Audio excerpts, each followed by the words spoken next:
امام احمد بن حنبل روح نے کتاب الزاہد میں نوف الحقالی سے روایت کی ہے۔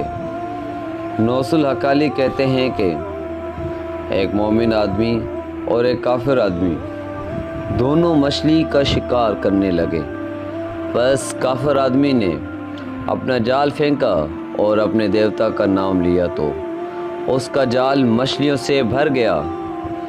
بس مومن آدمی نے اپنا جال پھینکا اور اللہ تعالیٰ کا نام لیا، لیکن اس کے جال میں ایک مچھلی بھی نہیں آئی۔ نوف الحقالی کہتے ہیں کہ یہ دونوں شام تک شکار میں مصروف رہے، لیکن کیفیت یوں ہی رہی۔ پھر آخرکار مومن شخص کے جال میں ایک مچھلی پھنس گئی۔ بس اس نے اسے اپنے ہاتھ سے پکڑنے کی کوشش کی، لیکن وہ اچھل کر پانی میں کود گئی۔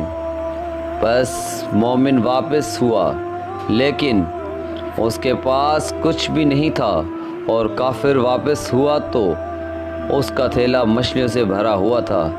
بس مومن کے فرشتہ کو مومن کی اس بے بسی پر بہت افسوس ہوا، اور اس نے اللہ تعالیٰ سے عرض کیا، اے میرے رب، تیرا مومن جو تجھے پکارتا ہے، دن رات تیری عبادت کرتا ہے، اس کے پاس کچھ بھی نہیں، اور تیرا کافر بندہ جو ناشکرا ہے، جو تیری عبادت نہیں کرتا، جو تیرا نام نہیں لیتا، لیکن اس کا تھیلا واپسی پر بھرا ہوا ہے۔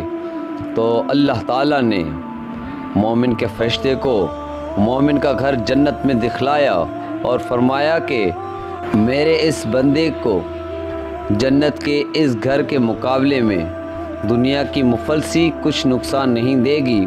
اور کافر کا گھر آگ میں فرشتے کو دکھلایا اور فرمایا، کیا کافر کو اس کا مال جو دنیا میں اسے حاصل ہوا ہے اس عذاب سے بچا سکتا ہے؟ تو فرشتے نے عرض کیا، اے میرے رب، ہرگز نہیں، اس کا یہ مال اس کو دوزخ کے عذاب سے نہیں بچا سکتا۔